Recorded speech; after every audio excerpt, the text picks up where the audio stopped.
Welcome back to week 5 of our current scene coloring breakdown series here on the Sweet November Stamps YouTube channel.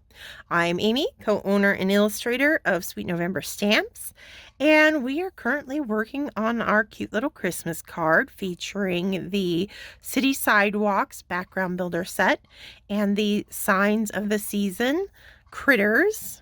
And last week we finished up our critters, got our sentiments onto their signs, and now we're ready to start tackling that background. And we're today going to do the building that's directly behind them, as well as the bit of sidewalk that they are standing on. So let's get started, and I'm going to start by adding some light coming from those windows that are directly behind them. So I've got a Y000, and I'm just going to put that in each window pane. I have stamped both the characters and the background using Memento Rich Cocoa, though I did use London Fog for the little bits of snow that we have in the scene as well. So 2 different Memento inks there. I just find that the Rich Cocoa gives the overall look a much softer, kind of vintage illustration type look that I thought would be cute for this particular scene. I'm going to come in with some, let's do a Y21. And I'm going to, just from the bottom, kind of give it a little bit warmer glow down here.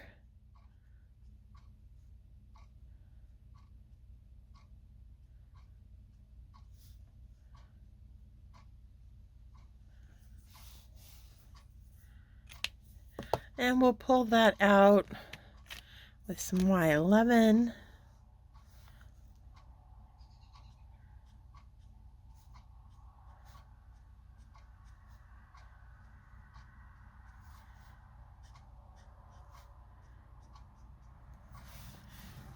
And back to that 000.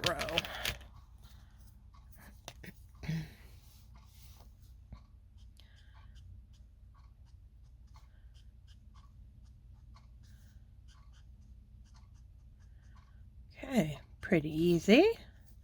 Nothing difficult there.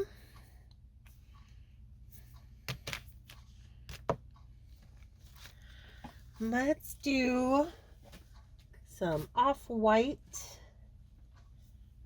trimming around our windows.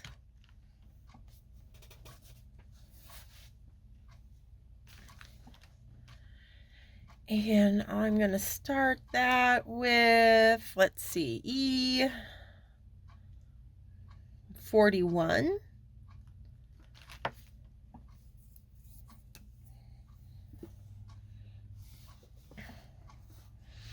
So the underside of the windowsill is going to be pretty heavily shadowed, so I can be pretty generous with my colors there.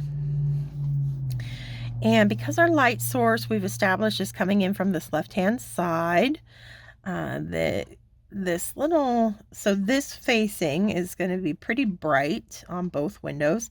So the line directly behind that facing, little juicy marker, I guess. That won't hurt anything though, because we're going to be using a lot of grays on that brickwork. That'll cover right over it. And then we're going to do the underside here as well. Okay. Our handy dandy W3 that we've been using quite a bit of throughout our scene so far, it's going to come into play again, deepening that shadow.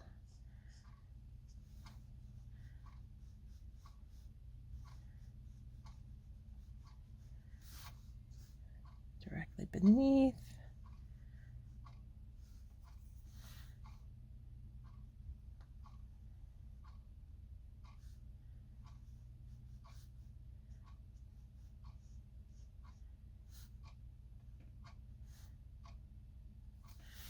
All right. E41 again.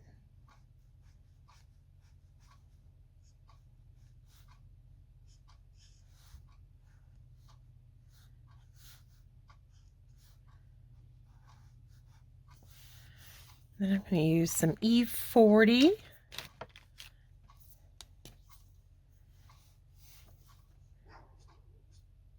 Because I don't want to leave it stark white and look like I forgot to color anything.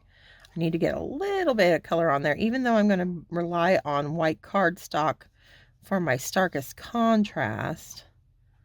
I do want little hits of these really light colors here and there along that back edge right there. Okay, and I'll pull that out with the W00 to merge into the white cardstock that I'm leaving.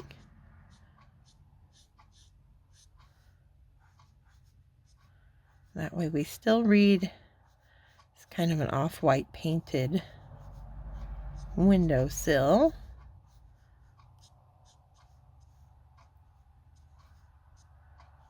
There we go. All right, now let's use our cool grays for the sidewalk that they're standing on, especially since I'm, going to be doing a winter scene. It's not bad to have those really cool blue undertoned grays playing around on here. They're not going to be the only ones we're using, but I think, using them as our kind of base that they're standing on will be kind of nice. All right, so I'm just going to use some N3 to put a base coat down.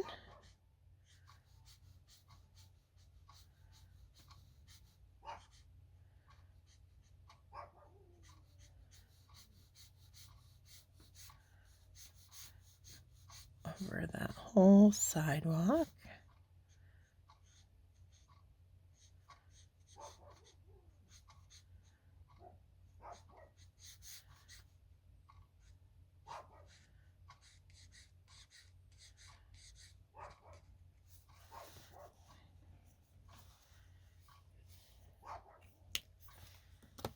And then I'll jump up to, let's go C6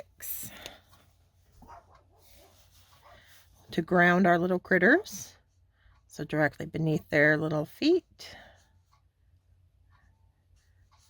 I'm going to put in a shadow that pulls away from our light source. So it's going to come out further opposite that light source. It doesn't have to be too far, especially with our darkest color, because we will drag it out and blend it out even more as we graduate down to our lighter grays. Just give it a little bit of extra, pull over here on this side opposite our light source. That's really going to help reinforce the whole light force look in this. Yeah. A little bit of shadow at the base of our building. And I'm even going to hit the cracks, the crevices in between. There. And down here along the bottom edge.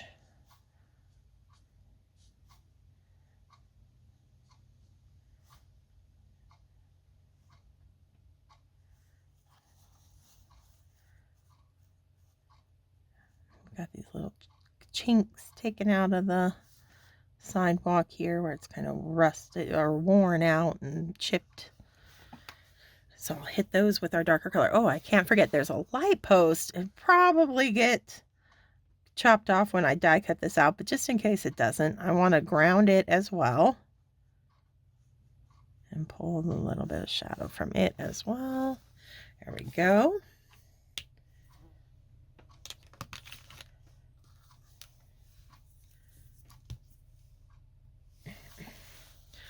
Pull in those shadows with my C5.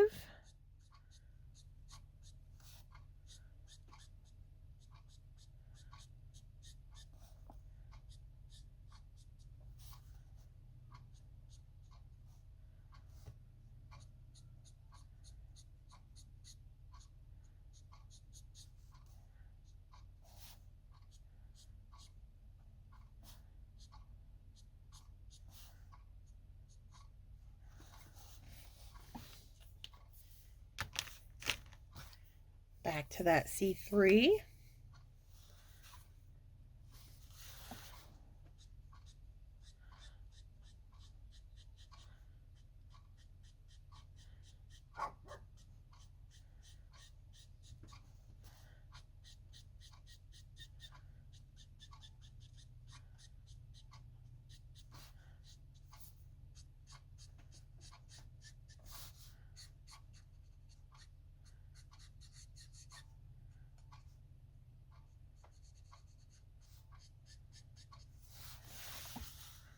Okay, so we got our sidewalk in.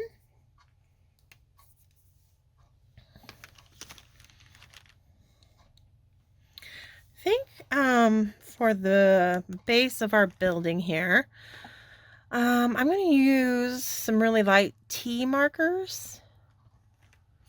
So like T 0, 1, 2.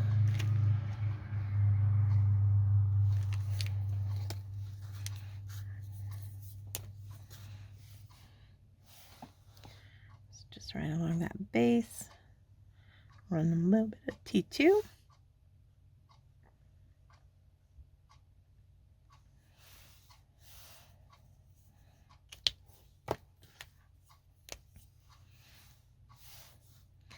Pull up with the T1.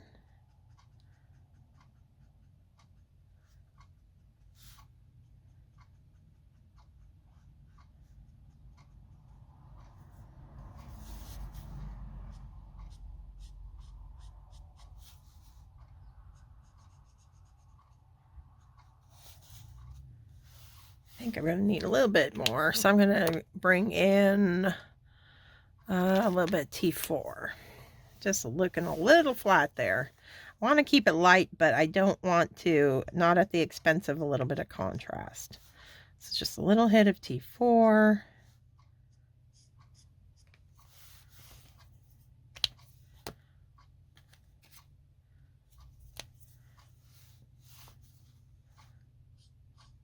That's already better.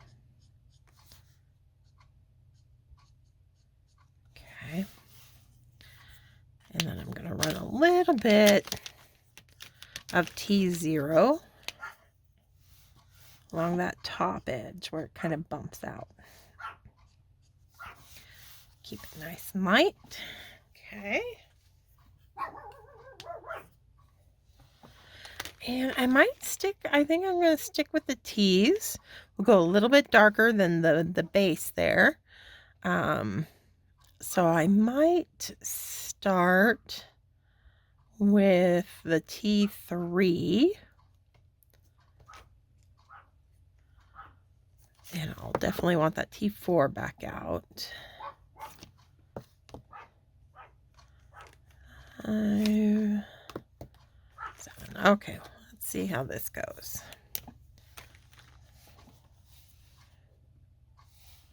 All right, so I'm just gonna use this T3 as a base, and you'll see I'm using the side of that nib, and I'm just taking my time and do a really broad wash of color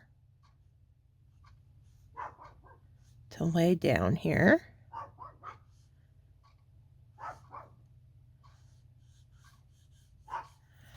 I'll have to lift it a little bit as I work carefully around that little snow mound that I added to the top of the windowsill over on that side. And then just around the windowsills themselves.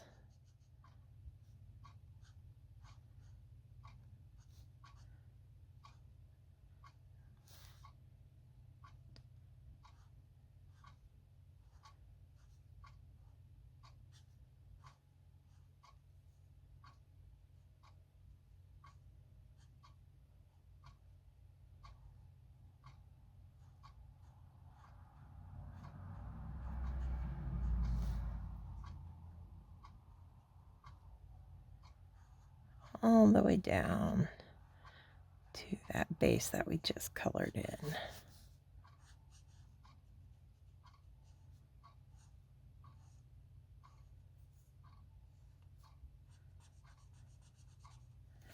I got a little bit more over here on this side to get colored.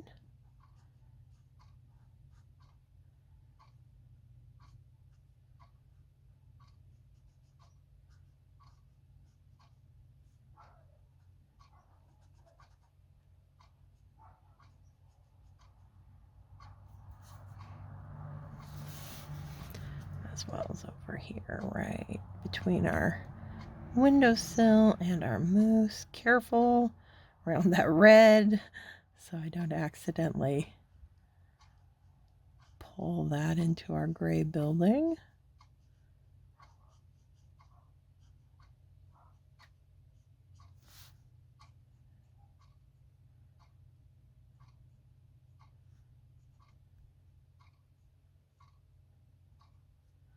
Okay.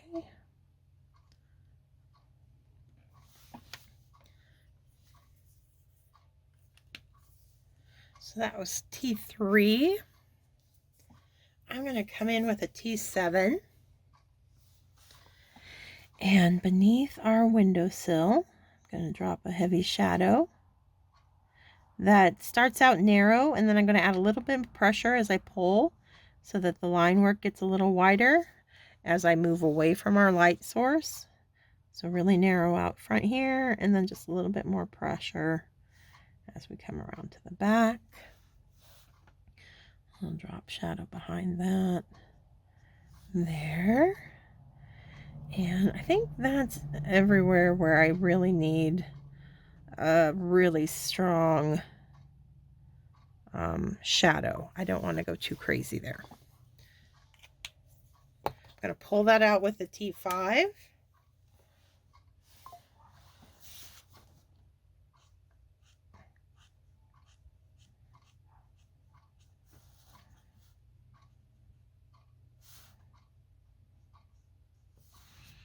And then the T5, I'm going to go ahead, get some of these bricks going. Not all of them, just just pick a couple here and there.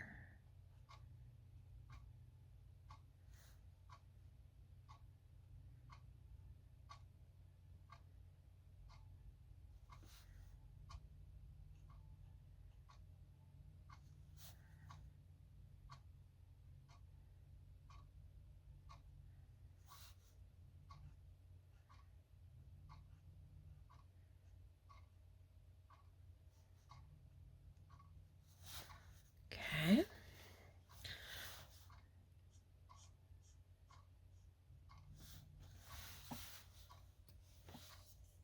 I think I'm also going to do a little shadow just along the bottom of the building here.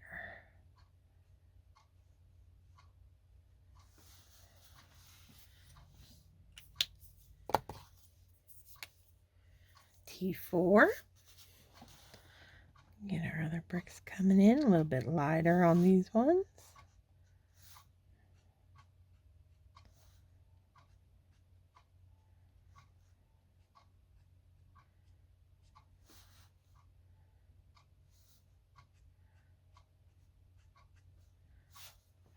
Okay, again pulling out our shadows.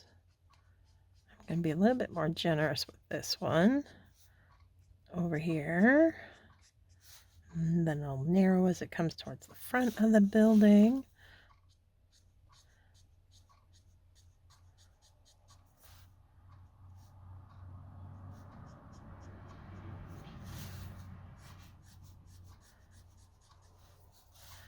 Just a little swipe.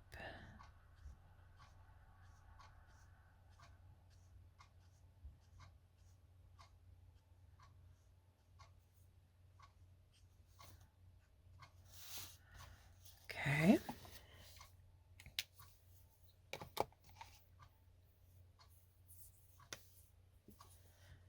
Back to that T3.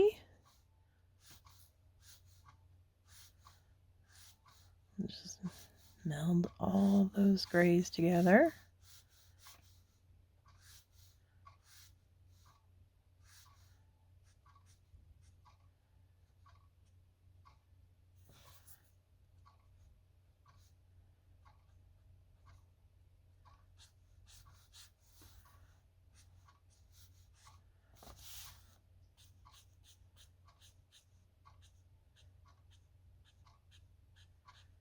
Just smooth everything out.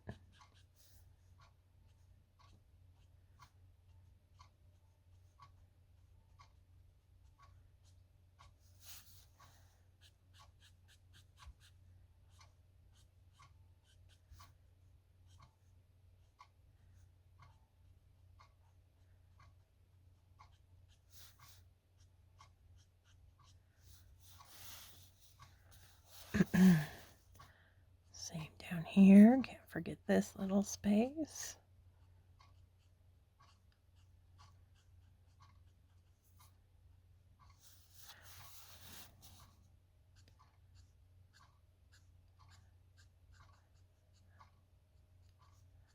Okay.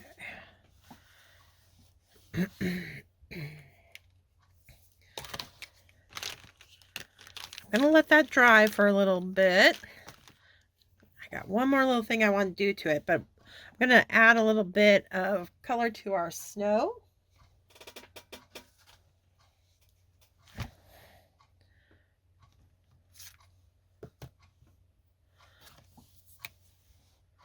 Some BG quadruple zero. But I am going to be leaving plenty of white, even though it'd probably be pretty dirty snow. That's okay. We're going for more of a fresh snow look.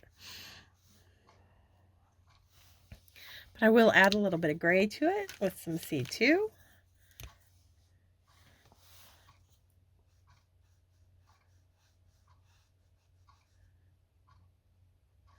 Just again, a little kind of stippled push of the marker. Get those little drift looks in there.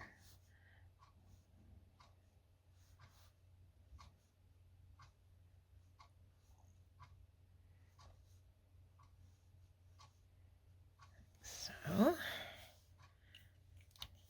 back to that BG quad.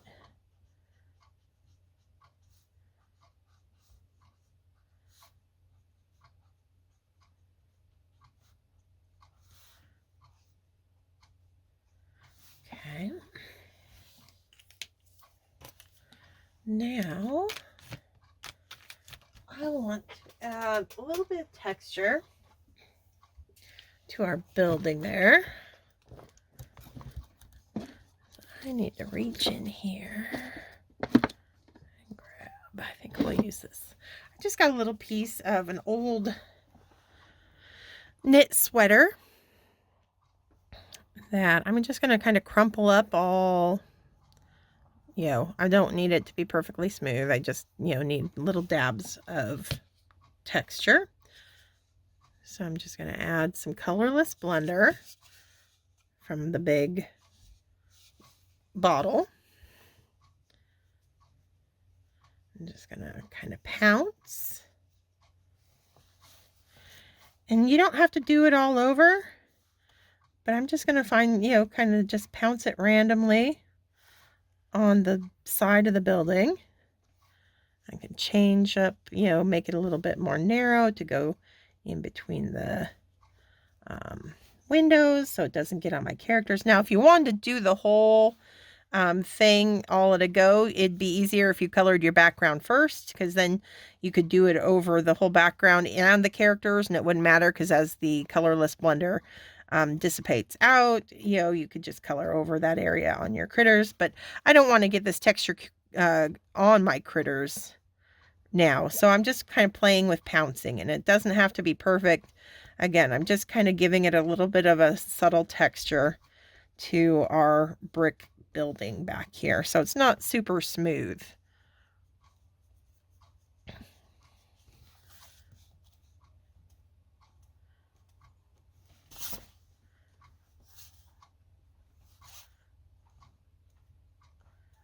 There we go.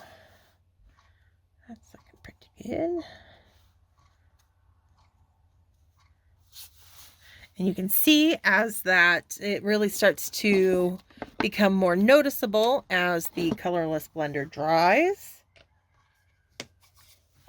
So just a quick and simple technique for adding texture without, you know, very little work. That was very quick and easily done. But just makes it a little bit more interesting over there on that side of the card. So that's going to be it for today. Next week, we are going to wrap everything up by coloring in the rest of the city scene background and our road out front. So hope you can join me for the finale of this scene coloring breakdown series. Until then, stay crafty, my friends. Bye.